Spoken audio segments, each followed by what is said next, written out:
तक हम लोग अब तक हम लोग बे ऑप्टिक्स का 3 पार्ट देख चुके हैं, जिसके लास्ट में हमने देखा था interference due to thin film.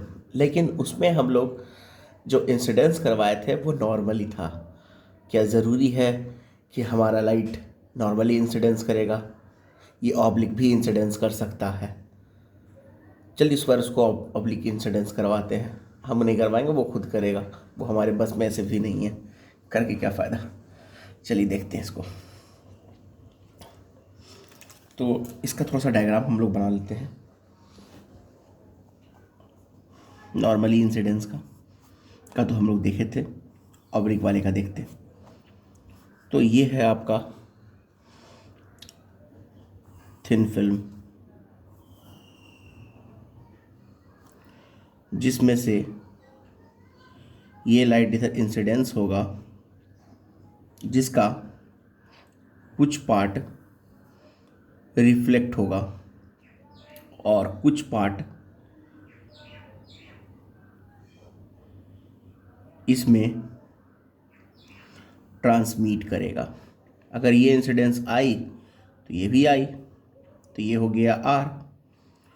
तो फिर यहाँ ये रिफ्लेक्ट करेगा इस पर, तो ये आर, तो ये भी क्या हो जाएगा आर।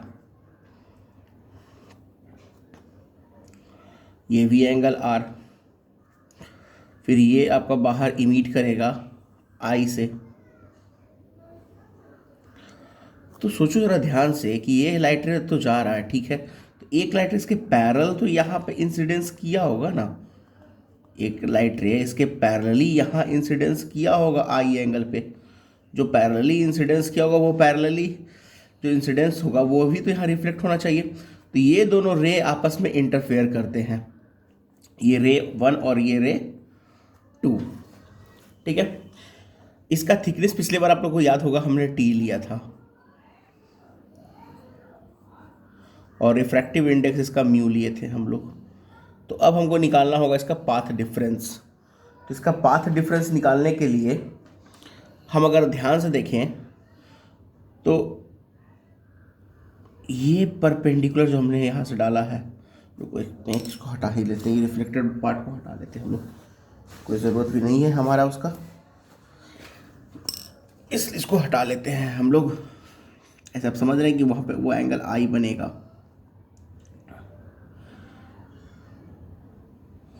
ठीक है, इसको हटा देते हैं। एक परपेंडिकुलर यहाँ डालते हैं हम लोग, ये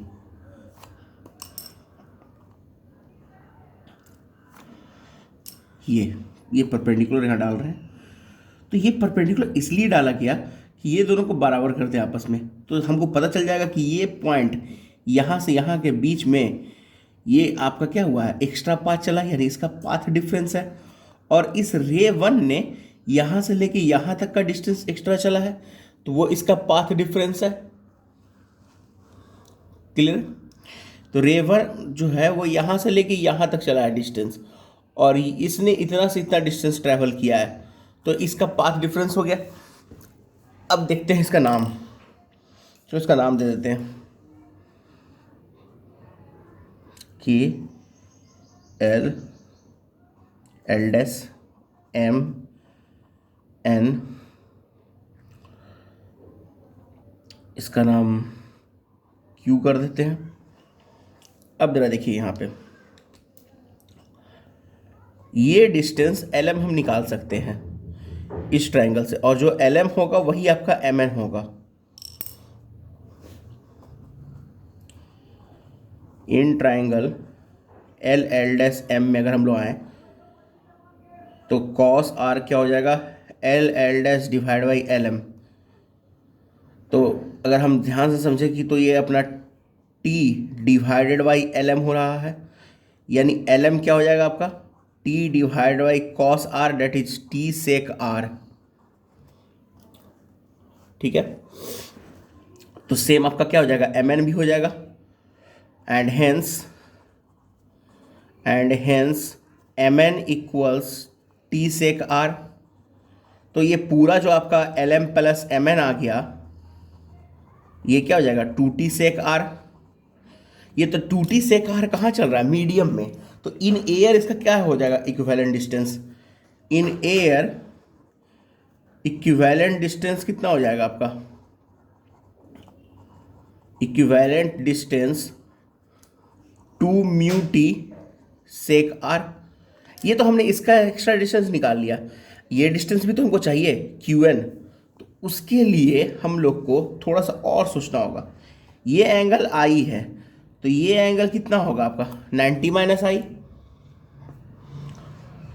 ये एंगल जो आप यहाँ देख रहे हैं, ये एंगल कितना होगा 90 माइनस आई। चलो इसको लिख लेते हैं,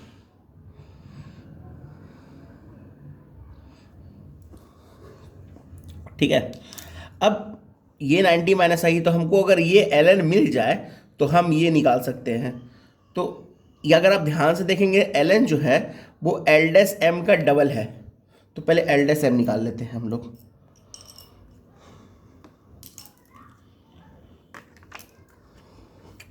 again tan r equals l dash का वैल्यू डायरेक्ट हम t रख दे रहे हैं, t that is l dash m divided by t। तो l डैश m यहाँ से हो जाएगा आपका t tan r, तो ln हो जाएगा आपका 2t tan r। अब इस ट्रायंगल में आइए, and in triangle ln q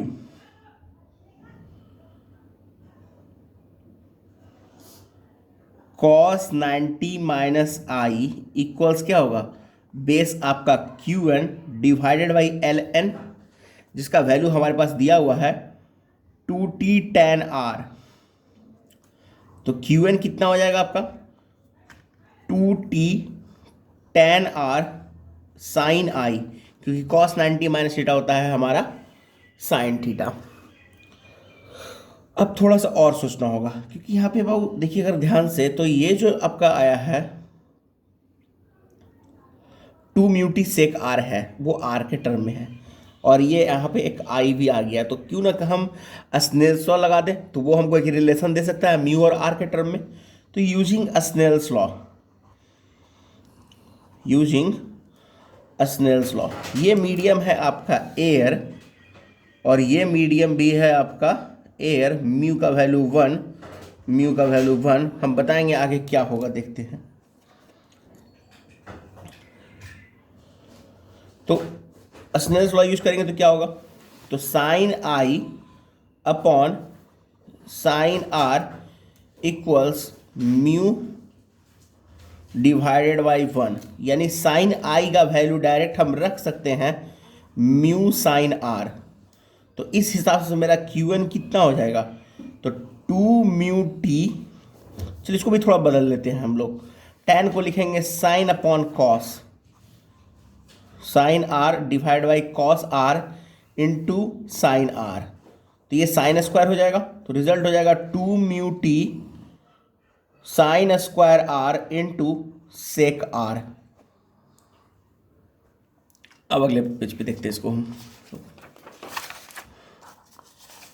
तो अब पाथ डिफरेंस क्या हो जाएगा, जो जब पाथ ज़्यादा है उसे घटा लेते हैं हम लोग।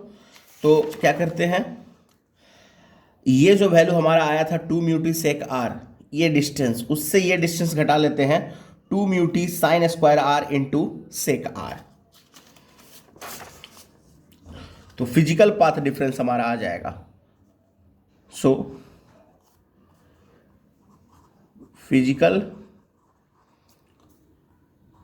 पाथ डिफरेंस आ जाएगा इसका 2μt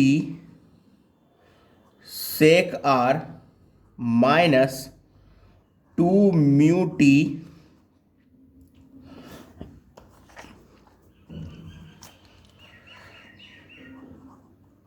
sine square R into sec R. Common है हमारा 2μt सेक आर कॉमन, तो 1 माइनस साइन स्क्वायर आर, तो क्या हो जाएगा 2μt sec R into cos square R. Two mu T, इसमें अगर आप ध्यान से देखेंगे तो एक सेक और एक कॉस का मल्टीप्लीकेशन 1 हो सकता है, या अगर ज़्यादा दिक्कत हो तो सेक को 1/कॉस कर लेते हैं, क्या दिक्कत है। रिजल्ट आपका तब भी एक कॉस हटना है, तो रिजल्ट ये हो जाएगा मेरा कॉस आर। ये आ गया फिजिकल पार्ट डिफरेंस। लेकिन आप अगर आप ध्यान से देखें तो एक रे यहाँ रिफ्लेक्ट हुआ है, ये सेकंड वाला, और ये रिफ्रैक्ट का पार्ट देख रहे हैं, और जो यहाँ रिफ्लेक्ट हुआ है वो आपका रेयर मीडियम से हुआ है, तो यहाँ कोई चेंज नहीं। लेकिन यहाँ जो ये डेंसर मीडियम से चेंज हुआ है, उसके बीच में कितना का बोले थे फेज एंगल का चेंज, पाई का आएगा, और पाई का फेज एंगल λ/2 का पाथ डिफरेंस लाता है। तो जो भी नेट पाथ डिफरेंस हो जाएगा इसका डेल्टा एक्स इफेक्टिव, तो डेल्टा एक्स इफेक्टिव क्या हो जाएगा आपका 2 म्यू टी माइनस λ/2। अब फिर वही से ही हम लोग अलग अलग कंडीशन निकाल लेंगे मैक्सिमा के लिए और मिनिमा के लिए। फॉर मैक्सिमा जो हमारा डेल्टा एक्स इफेक्टिव है वो कितना होना चाहिए एन लेमडा, तो बस डायरेक्ट वही सेम रिजल्ट आएगा, बस थोड़ा सा बदल गया है, माइनस λ/2 इक्वल्स एन लेमडा, तो रिजल्ट हो जाएगा 2 mu T cos R equals 2n-1 λ/2। फिर फॉर मिनिमा के लिए क्या हो जाएगा आपका delta X effective equals 2n-1 λ/2, यानी 2 mu T cos r minus λ/2 क्या हो जाएगा 2n इंटू λ/2 माइनस λ/2। सबको काट दिया जाए, जो जो कैंसिल हो सकता है, तो रिजल्ट आ जाता है 2 mu T cos R equals N lambda. ये दो रिजल्ट हैं हमारे अलग अलग केस में मैक्सिमा और मिनिमा के लिए, जब हम लोग रिफ्रैक्शन देखते हैं थिन फिल्म से। ये हो गया ऑब्लिक इंसिडेंस का दो केस। अब जरा सोचो ध्यान से यहाँ पे एक चीज,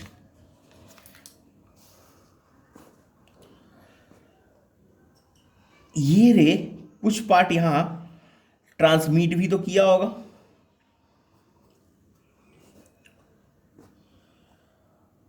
और यहां जब ये रिफ्लेक्ट किया होगा तो इसका कुछ पार्ट रिफ्रैक्ट भी किया होगा, तो ये दोनों भी ट्रांसमिट किए होंगे।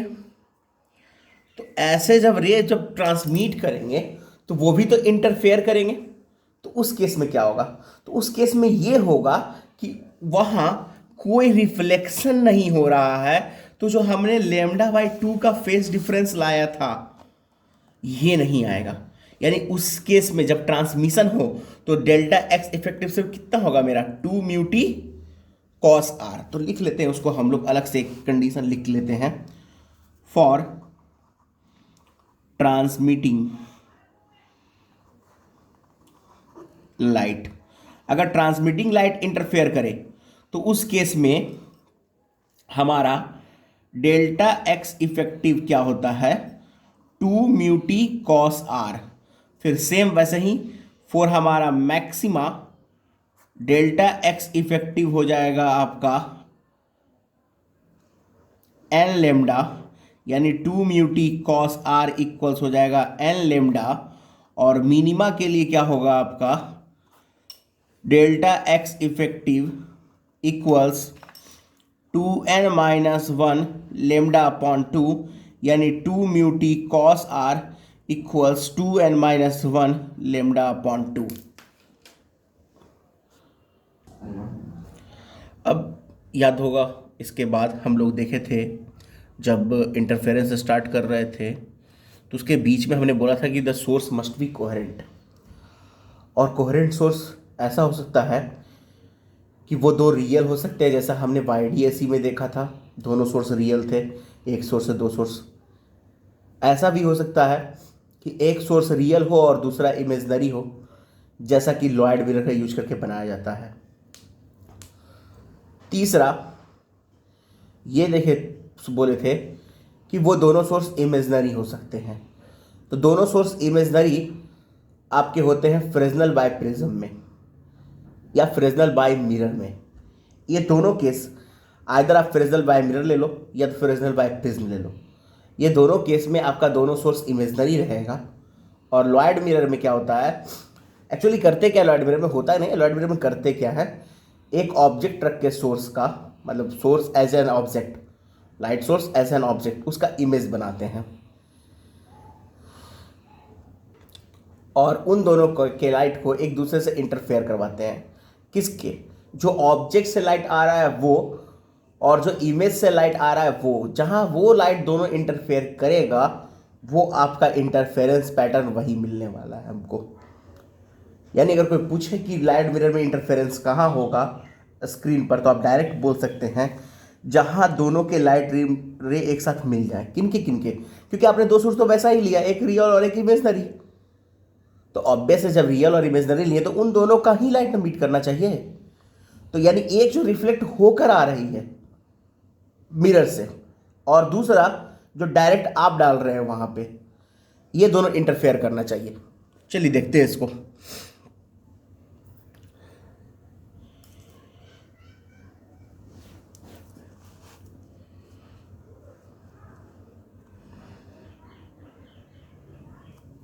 पहले इसका नाम दे देते हैं,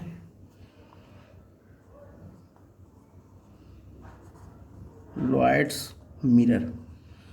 अब ये डबल एल कहाँ से लाए भगवान जाने, अपने नाम में डबल एल कौन लगाता है। स्टार्टिंग में होते हैं कुछ साइंटिस्ट इस तरह के, मिल जाते हैं कभी कोई।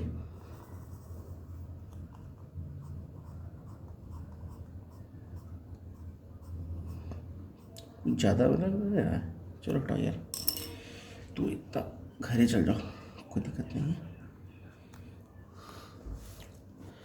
अब हमको देखना है कि ये स्क्रीन पर जो लाइट आएगी वो इसके थ्रू कैसे कैसे आएगी। तो चलो देखते हैं।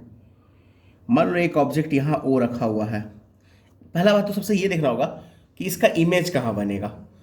तो इमेज तो प्लेन मिरर में इतना फिक्स है वो कि object distance must be equal to the image distance and both the distances must be perpendicular to the plane mirror. यानी ऑब्जेक्ट डिस्टेंस हमेशा इक्वल होता है किसके? इमेज डिस्टेंस के, और वो दोनों हमेशा परपेंडिकुलर होता है किसके? प्लेन मिरर के। तो ये तो फिक्स है बाबू कि इसका इमेज कहीं यहाँ ही बन रहा होगा। ठीक है, थोड़ा सा आसान हो जाता है इससे डायग्राम बनाना, थोड़ा प्रिडिक्टिव हो जाते हैं हम लोग।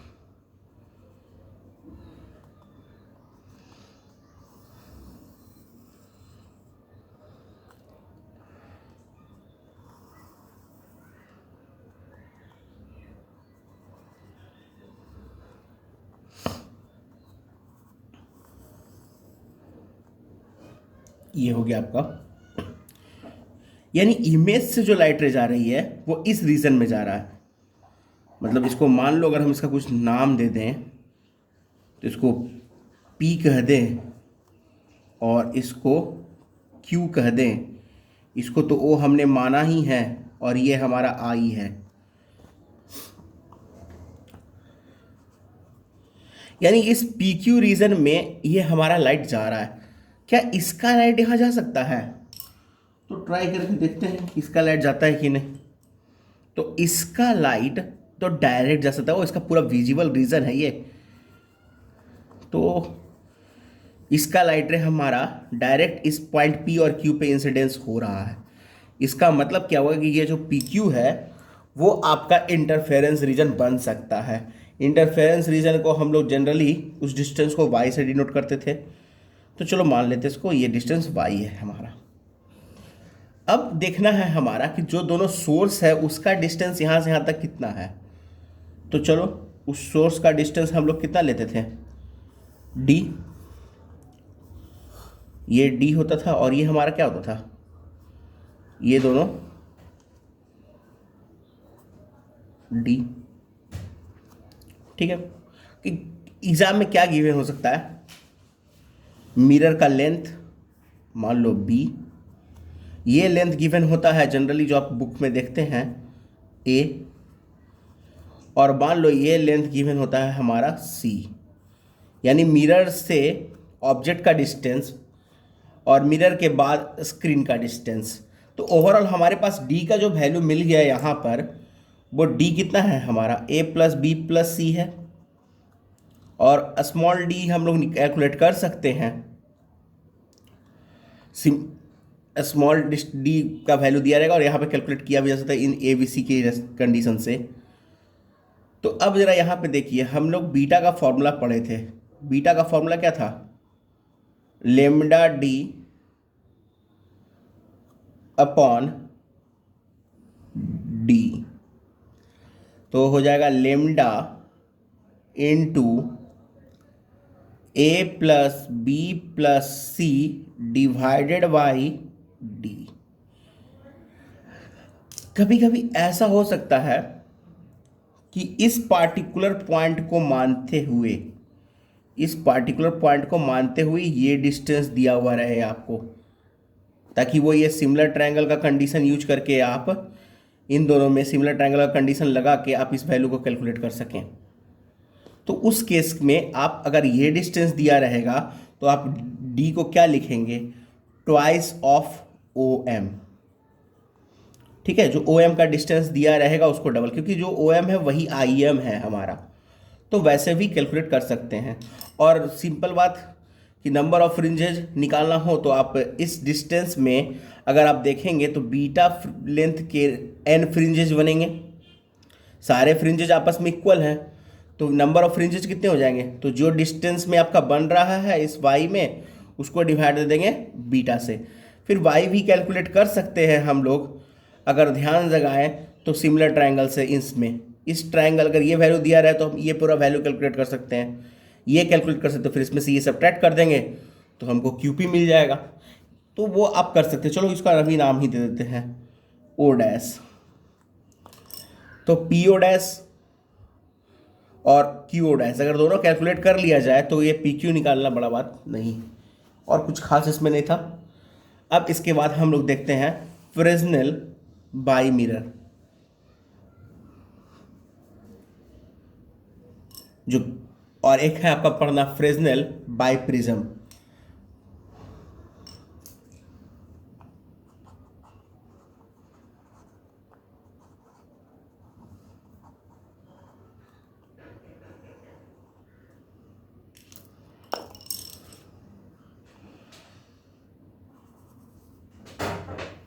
देखिए यहाँ पे भी आपका एक सोर्स से दो सोर्स डेवलप किया जा सकता है इमेजनरी।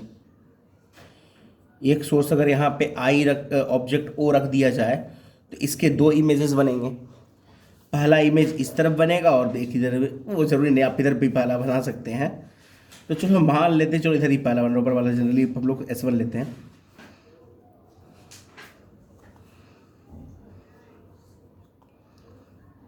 ये हो गया आपका I1 और ये हो गया आपका I2। अब ये दोनों सोर्स हमारे कैसे हो गए? इमेजनरी, और इसके कारण हम लोग यहाँ कैलकुलेट कर सकते हैं जो हमारा इंटरफेरेंस फ्रिंजेस बनेंगे। यहाँ देख रहे हैं हम लोग कि दोनों जो सोर्स है वो तो बिहेव कर रहा है कोहेरेंट सोर्स की तरफ, और यहाँ क्या था, एक सोर्स रियल था और दूसरा इमेजनरी था। लेकिन यहाँ दोनों सोर्स क्या हैं? I1 और I2 दोनों इमेजनरी हैं। बस एक फ़र्क पड़ेगा इन दोनों में, लॉयड मिरर और फ्रेस्नेल बाई मिरर में बस इतना ही चेंज आता है कि इसमें जो लाइट रे आ रहा है वो एक बार रिफ्लेक्ट हुआ है, और एक बार रिफ्लेक्ट होने के कारण इसमें फेज एंगल का चेंज λ/2 आया होगा।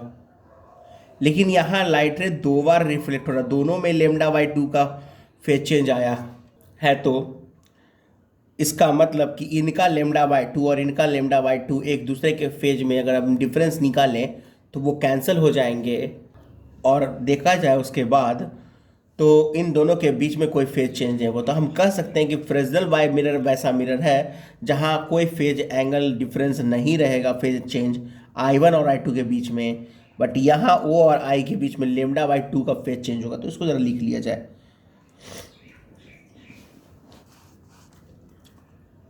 इन लॉयड्स मिरर द फेज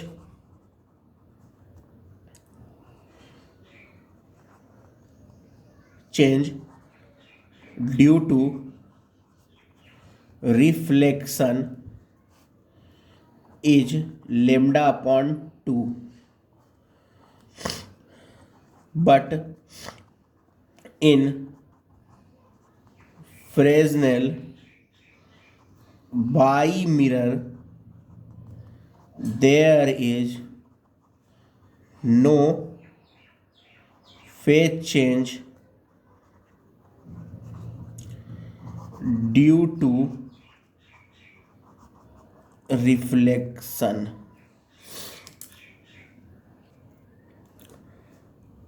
अब स्टार्ट करते हैं हम लोग फ्रेस्नेल बाई प्रिज्म। थोड़ा सा उसके लिए पेज चेंज करना पड़ेगा क्योंकि पीछे उतना स्पेस है नहीं।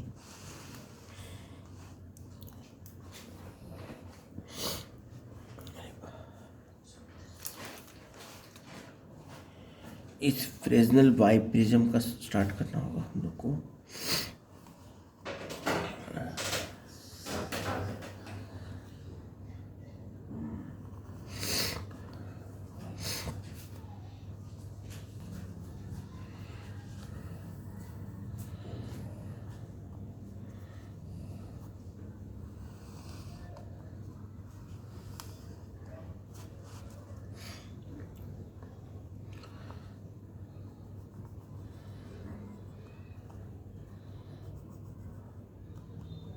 एक सोर्स यहाँ पे ओ रखते हैं। चलिए अब इनके लाइट रेज को देखते हैं।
ये इधर आ गया।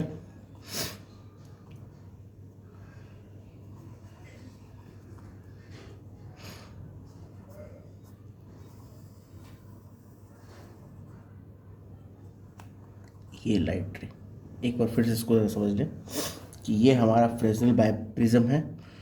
एक प्रिज्म इधर दिख रहा है आपको और दूसरा प्रिज्म ये दिख रहा है।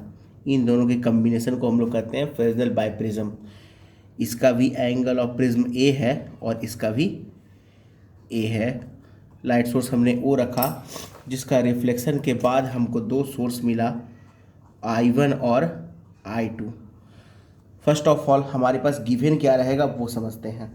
दो ही चीज़ गिवन होती है इस सेटअप में हमारे पास। पहला तो ऑब्जेक्ट से प्रिज्म का डिस्टेंस ये गिवन रहता है, और दूसरा इस प्रिज्म से स्क्रीन का डिस्टेंस। यानी ओवरऑल हम ये कहें तो हमको डी तो मिल गया है, कैपिटल डी जो हमारा सोर्स से लेके स्क्रीन का जो डिस्टेंस होता है वो हम लोग को मिल चुका है, which is A plus B. लेकिन अभी भी हमको इन दोनों सोर्सेस के बीच के डिस्टेंस फाइंड आउट करने हैं, विच इज स्मॉल डी। यानी ये डिस्टेंस हमको मिला होता तो हम यहाँ पर ये फाइंड आउट कर सकते थे कि आखिर वो फ्रिंज विड्थ कितना होगा और किस डिस्टेंस तक हमको मिल सकता है इंटरफेरेंस पैटर्न। तो सबसे पहले हमको फाइंड आउट करना है ये डी डिस्टेंस है क्या। तो ये डी डिस्टेंस को फाइंड आउट करने के लिए हमको ये समझना होगा, एक चीज़ याद होगा आप लोग को, आप लोग जब प्रिज्म पढ़े थे तो वहाँ हमने डेविएशन पर चर्चा की थी। डेविएशन पर बात हुआ था कि डेविएशन होता क्या है। ये उनके लिए जिनको हमने पढ़ाया है क्लास में। ऐसे बता सकते हैं कि डेविएशंस के बारे में थोड़ा सा वो गलती फ्लो में लगा कि क्लास में चल रहा है, तो एक काम करते हैं, हम डेविएशंस का देख ही लेते हैं कि डेविएशन होता कैसे है। तो चलिए डेविएशन का ज़रा देख लेते हैं। मान लो एक प्रिज्म है और उसमें ये सोर्स है जिसका लाइट रे आ रहा है, वो डेविएट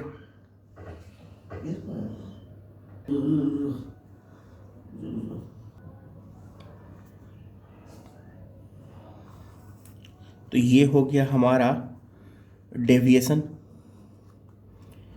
तो ये डेविएशन हो गया और ये आपका शिफ्टमेंट था। क्या इस डेविएशन का फॉर्मूला था हमारे पास? कोई फॉर्मूला था? हाँ, तो एक फॉर्मूला था। अगर वो हमारे पास एंगल ऑफ प्रिज्म और म्यू मिल जाए तो उसका फॉर्मूला हमने पढ़ा था, delta equals mu minus 1 into A. और ये अगर डिस्टेंस हमारा गिवन हो, जो कि हमारे पास इसमें दिख भी रहा है, ए गिवन है, तो tan डेल्टा इक्वल्स क्या हो जाएगा आपका, ये ओ आई डिवाइडेड बाई ए। और फॉर अ स्मॉल एंगल क्या होता है, तो बड़ा हमेशा यूज होता है small angle tan delta near about delta. तो डेल्टा इक्वल्स क्या हो जाएगा, ओ आई डिवाइड बाई ए, यानी ओ आई हो जाएगा आपका ए इंटू म्यू माइनस 1 इंटू ए। अब हम लोग यहाँ देखते हैं, इधर आपका क्या है, जो डी है वो क्या है आपका OI1 प्लस OI2 है, विच इज ये दोनों डिस्टेंसेस आपस में इक्वल होंगे। और वो कितने होंगे, A into mu minus 1 into A. तो डी कितना हो जाएगा, twice of mu minus 1 into A.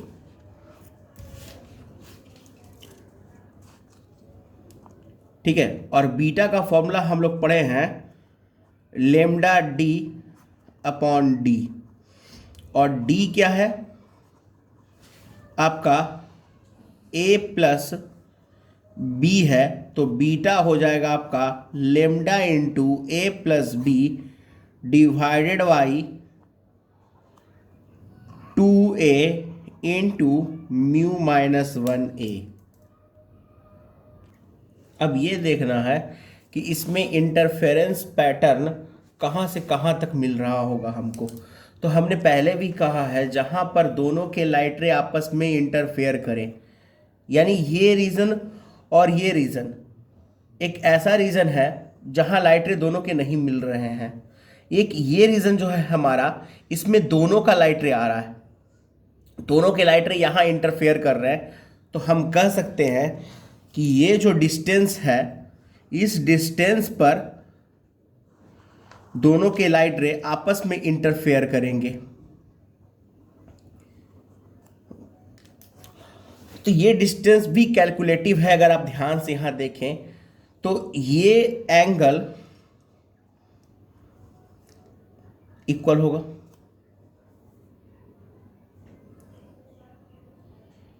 ठीक है।